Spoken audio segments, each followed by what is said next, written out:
حضرت مولانا عزت صاحب کے سبھی بیانات سننے کے لیے ہمارا چینل اشک فرقت آفیشیل کو سبسکرائب کر لیں، بیل آئیکن کو دبانا نہ بھولیں۔ الشیطان الرجیم بسم اللہ الرحمن الرحیم الذي خلق الموت والحياة ليبلوكم أيكم أحسن عملا صدق الله العظيم وقال النبي صلى الله عليه وسلم إن الله كتب عليكم الإحسان في كل شيء أو كما قال صلى الله تعالى عليه وسلم۔ بزرگوں اور بھائیوں، کل بھی اسی حدیث اور اسی آیت پر روشنی ڈالی گئی تھی اور عرض کیا گیا تھا کہ اللہ تعالیٰ کی یہاں حسن عمل دیکھا جاتا ہے، کثرت عمل نہیں۔ حسن عمل کا مطلب عمل کی اچھائی، کثرت عمل کا زیادہ ہونا۔ کثرت عمل مطلوب نہیں ہے، حسن عمل مطلوب ہے۔ جو بھی کام کریں اچھا سے اچھا کریں، یہ اللہ تعالیٰ نے ہمارے لیے فرض کیا ہے۔ اس کے ضمن میں نے بتایا تھا کسی عمل کو اچھا کرنے کے لیے چند باتیں ضروری ہیں، ان میں سے ایک یہ ہے کہ موقع پر کام کیا جائے، بے موقع نہ کیا جائے۔ پھر اس کو میں نے مثالوں سے سمجھایا۔ اسی میں تھوڑا سا اضافہ کیجئے۔ دوسرا نمبر یہ ہے کہ آدمی اپنے حال کے مناسب عمل تلاش کرے۔ میرے لیے کون سا عمل زیادہ بہتر ہے؟ فرائض اور واجبات تو سب کے لیے ہیں، سب کو کرنے۔ اب اس سے ہٹ کر، فرائض اور واجبات سے ہٹ کر کون سی لائن مجھے اختیار کرنی چاہیے، کون سا کام میرے حال کے زیادہ مناسب ہے، یہ تلاش کرنا بھی عمل کو اچھا کرنے کی ایک صورت ہے۔ اس کو ایک مثال سے سمجھو۔ واقعات میں لکھا ہے کہ ایک بزرگ صاحب کسی گاؤں بستی میں پہنچ گئے۔ اس گاؤں میں، اس بستی میں کوئی مالدار آدمی تھا۔ اس اللہ والے کے سامنے، اس بزرگ کے سامنے اس مالدار آدمی کی لوگوں نے تعریف کی اور کیا کہا؟ حضرت یہ بہت مالدار ہیں، اللہ نے بڑا صاحب حیثیت بنایا ہے اور بہت اچھے ہیں، ہر وقت نماز پڑھتے ہیں، ذکر میں لگے رہتے ہیں، تلاوت کا اہتمام کرتے ہیں، صبح شام مسجد میں پابندی سے بیٹھے رہتے ہیں۔ یہ تعریف ہو رہی ہے۔ ایک طرف تو یہ ہے کہ وہ مالدار ہے اور دوسری طرف یہ ہے کہ وہ نمازوں کا، ذکر کا، نوافل کا، تسبیحات کا، مسجد میں دیر تک بیٹھا رہنے کا بڑا پابند ہے۔ ہم بھی کہیں گے کہ بڑا اچھا آدمی بھائی۔ جب لوگوں نے اس طرح تعریف کی تو وہ عالم دین، وہ بزرگ مسکرائے، ہنسے اور ایک چھوٹا سا جملہ کہا اور کہنے لگے بیچارہ اپنا کام چھوڑ کر دوسروں کا کام کرتا ہے، اپنا کام چھوڑ کر دوسروں کا کام کر رہا ہے۔ اپنا کام چھوڑ دیا کون سا؟ اس کا مطلب یہ تھا کہ اللہ تعالیٰ نے اس کو مالدار بنایا ہے، اس کے حال کے مناسب کام یہ تھا کہ غریبوں کو، ضرورت مندوں کو، بیواؤں کو، بیماروں کو تلاش کرتا اور اپنے مال کے ذریعے ان کی خدمت کرتا۔ اس کا کام یہ ہے اور یہ بیٹھا نفل پڑھنے، تسبیحات میں لگا ہوا، زیادہ وقت مسجد میں دے رہا ہے۔ اس کے حال کے مناسب کام وہ تھا۔ اللہ نے اس کو مالدار بنایا ہے، پیسے کی فراوانی ہے۔ اب پیسے کے ذریعے جو عبادات کی جاتی ہیں یعنی خدمت خلق، وہ راہ اس کو اختیار کرنی چاہیے۔ نفل پڑھنا، دیر تک تسبیحات پڑھنا اچھی چیز ہے، لیکن یہ ان کے لیے ہے جو خدمت خلق نہیں کر سکتے، جو مال کے ذریعے کسی غریب کا علاج نہیں کروا سکتے، بیچارے خود ہی تنگ دست، وہ کسی کیا خبر گیری کریں گے، وہ کیا خدمت خلق کریں گے؟ اپنے ظاہر ٹائم میں مسجد میں بیٹھے اللہ اللہ کرو۔ لیکن جس کو اللہ تعالیٰ نے دو پیسے دیے ہیں اور اس پیسے کے ذریعے وہ کسی بیوہ کی خدمت کر سکتا ہے، کسی غریب کا علاج کروا سکتا ہے، کسی مسافر کی مدد کر سکتا ہے، تو اب اس کا کام یہ ہے کہ اپنے مال کے ذریعے دین کے کام کی تلاش میں رہے۔ کیا کام کر سکتا ہوں میں دین کے ذریعے؟ پیسے کے ذریعے۔ کہیں مسجد محتاج ہے، ضرورت ہے، مسجد میں دے دیا۔ کسی غریب کے بارے میں سنا، چپکے سے اس کی مدد کر دی۔ کسی بیوہ کے تعلق سے سنا، ان کی حاجت روائی کر دی۔ کسی بیمار کا علاج کروا دیا۔ یہ ہے اپنے حال کے مناسب کوئی عمل تلاش کرنا کہ میں کیا کر سکتا ہوں۔ فرائض اور واجبات سے ہٹ کر، فرائض تو سب کے لیے، واجبات تو سب کے لیے، سب کو کرنا ہے، اب خاص ایک عمل اپنے لیے تلاش کریں اور تھوڑا سا انداز بدلی۔ ایک آدمی تنگ دست ہے، اس کے اوپر قرضے پر قرضہ ہے، لوگوں کا ہے، تو میں یوں کہتا ہوں کہ اس کے لیے زیادہ نوافل پڑھنا، تسبیحات میں لگنا، اشراق اور اوابین کا اہتمام کرنا ٹھیک نہیں، ناجائز و حرام تو نہیں کہوں گا میں، ٹھیک نہیں، درست نہیں۔ اس کے لیے زیادہ بہتر یہ ہے کہ اپنا زیادہ وقت فرائض اور واجبات سے بچا کر زیادہ وقت کمانے میں لگا، لوگوں کا بوجھ اپنے سر سے اتار۔ تیرے لیے نفل پڑھنا ٹھیک نہیں ہے، تیرے لیے یہ ہے کہ حلال کمائی کر اور تیرے ذمہ جو لوگوں کا قرضہ ہے اس کو اتار۔ لیکن نہیں سمجھ میں آئے کسی کو، لوگ تو نفل پڑھنے کو عبادت سمجھیں، تسبیح میں دیر تک لگے رہنے کو عبادت سمجھیں۔ عجیب شیطانی حملے ہیں یہ سب۔ جب دینداری پیدا ہوتی ہے تو آدمی کی چال ڈھال میں، کپڑے میں، سب میں فرق نمایاں شروع ہو جاتا ہے۔ یہ دینداری نہیں ہے، یہ دینداری کا ڈھونگ ہے، یہ دینداری کا ڈھونگ ہے۔ رومال بھی یہاں تک آ جائے گا، چال بھی آہستہ ہو جائے گی، رکوع میں بھی جائے گا تو بڑی صوفی 15 سیکنڈ میں اوپر اٹھے گا۔ یہ کوئی بزرگی تھوڑی بناوٹ ہے، بزرگی کی بناوٹ، بزرگی تو کھٹا کھٹا نماز پڑھو۔ کس نے کہا کہ آہستہ آہستہ سجدے میں جانا 1.5 منٹ میں پہنچا جائے اور پھر آہستہ آہستہ کھڑا ہو رہا دیکھیں صوفی جی؟ تو کیا یہ بیماری کا نام بزرگی ہوتی ہے؟ بزرگی اس بیماری کا نام ہے کیا؟ صحت مندی کے ساتھ، جیسے رسول اللہ صلی اللہ علیہ وسلم کا طریقہ ہے نماز پڑھنے کا، ویسے پڑھو۔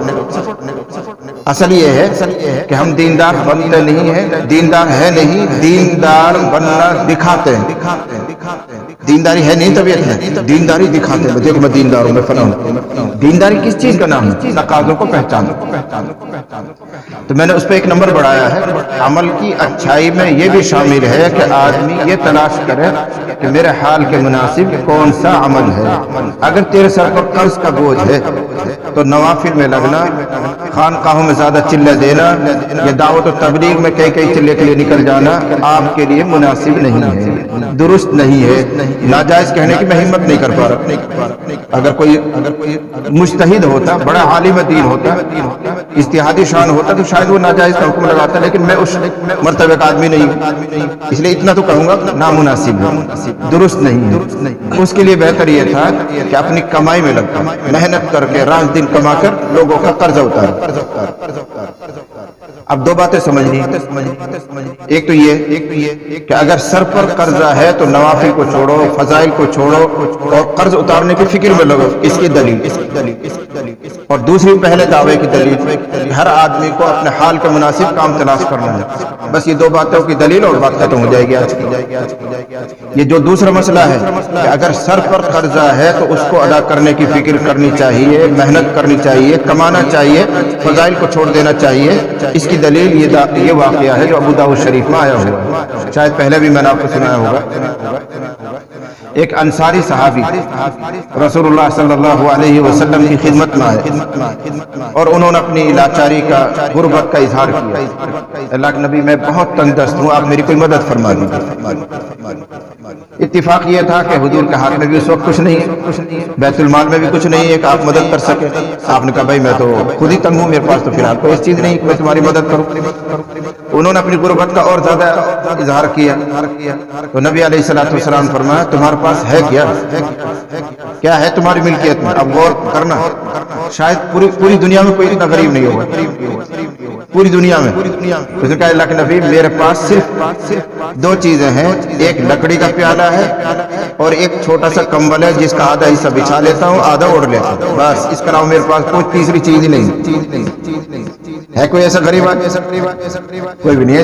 5-7 جوڑے سب کے پاس ہوتے ہیں، بستر بھی ہوتا ہے، چھوٹا موٹا جھوپڑا بھی ہوتا ہے، سواری بھی ہوتی ہے، گھڑی بھی ہوتی ہے، موبائل بھی۔ اب تو اتنا غریب ہے وہ کہ اس کے پاس صرف 2 ہی چیزیں ہیں، ایک پیالہ ہے، پلیٹ بھی نہیں، کوئی الگ سے کپ بھی نہیں، ایک ہی پیالہ ہے، لکڑی کا ہے، اور دوسرا ایک کمبل ہے، کچھ آدھا سا حصہ اس کا بچھا لیتا ہوں، آدھا اوڑھ لیتا ہوں۔ نبی کریم صلی اللہ علیہ وسلم نے ارشاد فرمایا ان دونوں چیزوں کو لے آؤ، اور زیادہ غریب ہو جائے گا، اب کچھ ہے ہی نہیں، ان کو لے آؤ۔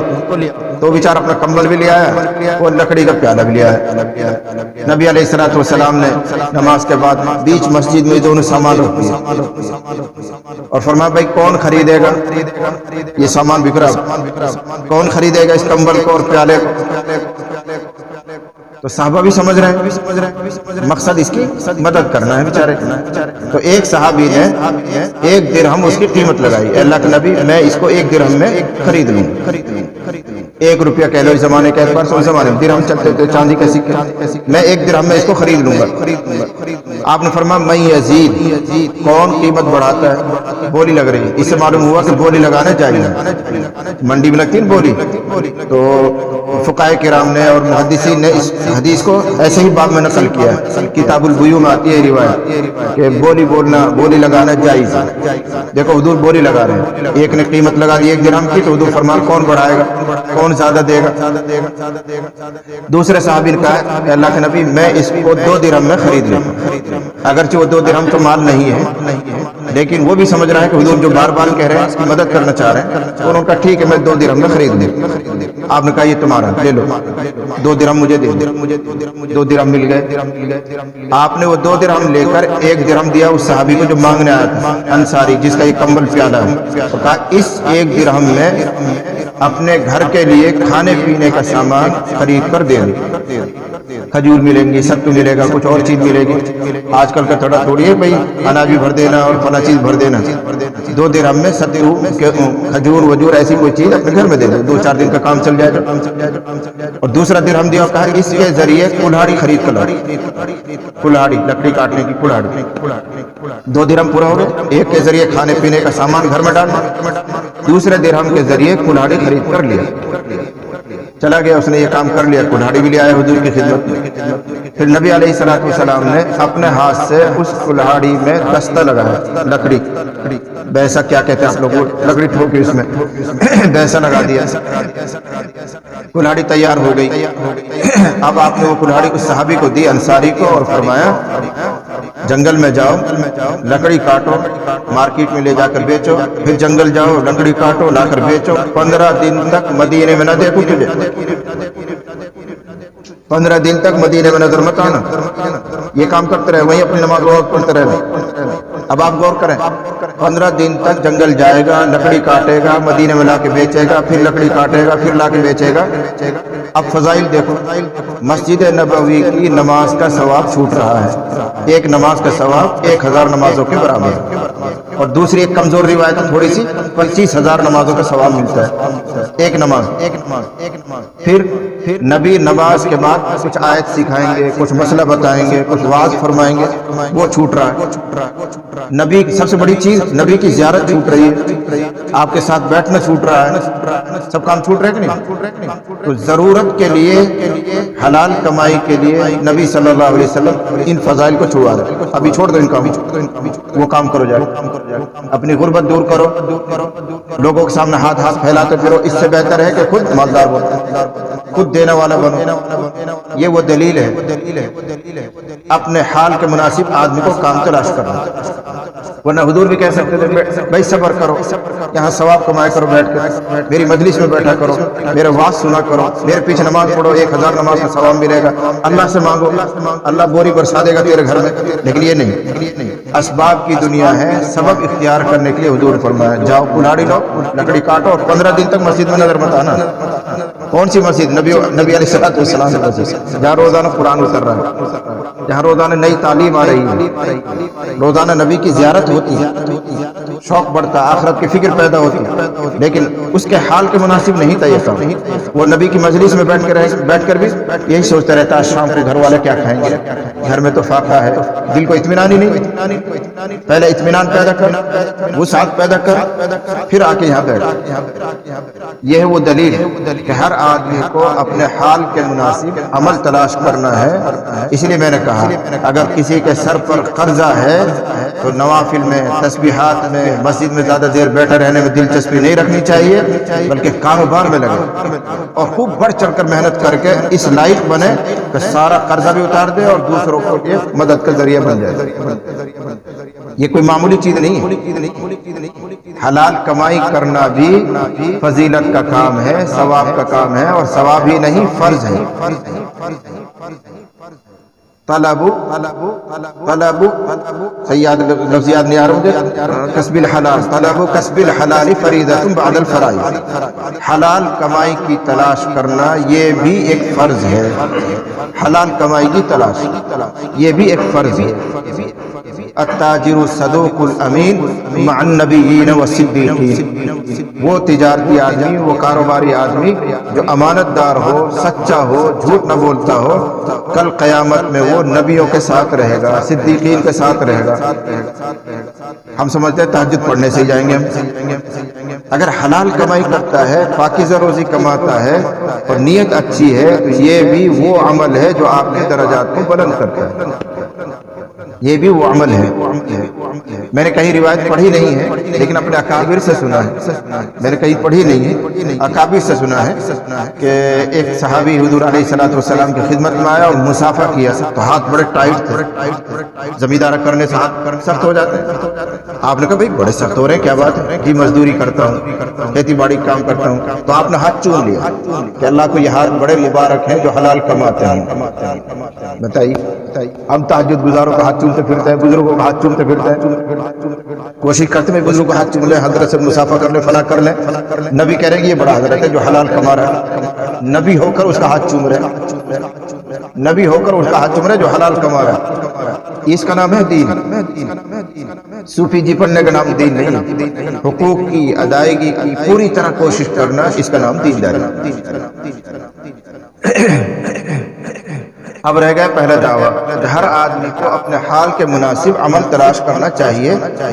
جو عمل اس کے حال کے مناسب نہ ہو اس کو ہرگز نہ کرے، اس کے پیچھے نہ پڑے، اس کی تلاش نہ کرے، اس کی طلب نہ کرے. اس کی دلیل ہے حضرت ابو ذر کا واقعہ. حضرت ابو ذر رضی اللہ تعالیٰ عنہ کہا ہے اللہ کے رسول الا تستعملنی، آپ مجھے عامل کیوں نہیں بناتے؟ فلاں کو عہدہ دے دیا، فلاں کو زکوٰۃ وصول کرنے کے لیے بھیج دیا، فلاں کو وہاں کا گورنر بنا دیا، فلاں کو یوں کر دیا. اللہ کے نبی میں بھی آپ کا خادم ہوں، مجھے بھی ایسا کوئی عمل دے دیجئے، ایسا کام دے دیجئے، میں بھی کوئی عہدہ سنبھال لوں، میں بھی کسی علاقے کا ذمہ دار بن جاؤں، لوگوں کا فائدہ ہو جائے گا، میرا فائدہ ہو جائے گا، مجھے تنخواہ ملے گی کہ بیت المال سے میری ضرورت پوری ہو. یہ منشا تھا. تو آپ نے فرمایا یا ابا ذر انک ضعیف وانھا امانۃ.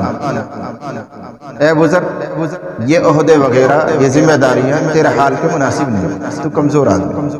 یہ ایک بار امانت ہے، بوجھ ہے، اور اس کو تو ادا نہیں کر پائے. اور جو حق امانت ادا نہ کر پائے وہ چیز اس کے لیے قیامت میں رسوائی اور ذلت کا سامان بنتی ہے. میں نہیں چاہتا کہ تو آخرت میں ذلیل ہو. یہ تیرے حال کے مناسب نہیں. تو آپ نے اس کو مانگنے کے باوجود عہدہ نہیں دیا، کسی علاقے کی ذمہ داری نہیں دی، کسی علاقے کا عامل نہیں بنا. اتنا سا کام ہے کہ جائے گا لوگوں سے زکوٰۃ وصول کر کے بیت المال میں دے گا، بس اتنا سا کام ہے عامل بننے کا مطلب. لیکن یہ بھی آپ نے سپرد نہیں کیا، یہ تمہارے لائق نہیں ہے، تمہارے حال کے مناسب نہیں ہے، لہذا تم اس کی مانگ نہ کرو، اس کی طلب نہ کرو. بس آج کی گفتگو کا خلاصہ یہ ہے کہ حسن عمل، اچھا عمل بنانے کے لیے جس طرح یہ ضروری ہے کہ موقع پر کام کیا جائے، ایسے یہ بھی ضروری ہے کہ آدمی اپنی عقل سے فیصلہ کرے کہ میرے لیے کیا عمل مناسب ہے. مثلا ایک زبردست عالم دین ہے، اس کے ذریعے علم کا، دین کا، عوام کا بہت بڑا کام ہو سکتا ہے، لیکن وہ کاروبار شروع کرتے ہیں بالکل مناسب نہیں، بالکل مناسب نہیں. تنگی ترشی برداشت کر، لیکن خدمت خلق میں لگ، نشر و اشاعت میں لگ، قرآن حدیث کی خدمت میں لگ، کہیں درس و تدریس میں لگ، چاہے تنگی سے ہی زندگی گزرے، تیرے حال کے مناسب. یہ اللہ نے تجھے من و علم دیا ہے، دکان میں لگ کے کیا ضائع کرے گا؟ یہ اس کے لیے مناسب نہیں. ہاں یہ اس کے گاؤں والوں کی، اس کے ماتحت رہنے والے عوام کی ذمہ داری، جیسے میں صبح کہہ رہا تھا کہ اس کے خرچ کی ذمہ داری وہ اپنے سر پر ہے. ہمارے مفتی صاحب، ہمارے علاقے کے مولانا صاحب ہیں، وہ علم کی خدمت میں لگے ہوئے ہیں اور لوگوں کے لیے دعوت و ارشاد میں لگے ہوئے ہیں، لوگوں کے ہدایت میں لگے ہوئے ہیں. کما نہیں سکتے، خود وہ اس چیز کو طے کریں ہم اپنے مفتی صاحب کی کیا خدمت کر سکتے ہیں. ظاہر بات ہے تم مجھ سے کہو کہ صاحب ہم آپ کی خدمت کرنا چاہتے ہیں، وہ منع کر دے گا نہیں مجھے نہیں چاہیے، خفیہ کبھی آپ نے کبھی اس نے کبھی اس نے کبھی اس نے بند مٹھی سے مدد کری، چاہے آپس میں مشورہ کر لیا، لیکن اگر ان سے کہو گے حضرت سے کہ حضرت ہم آپ کی خدمت کرنا چاہ رہے تو وہ نہیں قبول کریں گے۔ یہ آپ کا کام ہے کہ کس طرح ان کی خدمت کرنی ہے، ان کی ضروریات کا کیسے خیال کرنا ہے۔ مثلا مثال دے رہا ہوں، مثلا یہ سوچ لے ایک آدمی کہ حضرت کے گھر کے تیل کا جو خرچ میں اٹھاؤں گا، مفتی صاحب کے گھر میں جو چینی کا خرچہ مہینے کا میں اٹھاؤں گا، آپس میں طے کر لیا۔ حضرت کے سفر کا جو خرچ ہے میں اٹھاؤں گا، حضرت کو فلاں ضرورت کا کام ہے وہ میں کروں گا، اور پھر اس اعتبار سے خدمت کرتا ہے۔ لیکن خود اس عالم دین کے لیے جس کے ذریعے قرآن و حدیث کی خدمت ہو سکتی ہے، درس و تدریس کی خدمت ہو سکتی ہے، لوگوں کو ہدایت ملتی ہے، اس کے لیے کاروبار میں لگنا چاہیے۔ وہ اس کے حال کے مناسب نہیں، اس کے حال کے مناسب نہیں۔ عام مولوی صاحب جس سے قرآن اور حدیث کی کوئی بہت بڑی خدمت انجام نہیں دی جا رہی ہے، اس کے لیے تجارت میں لگنا، کاروبار میں لگنا، دکان میں لگنا جائز۔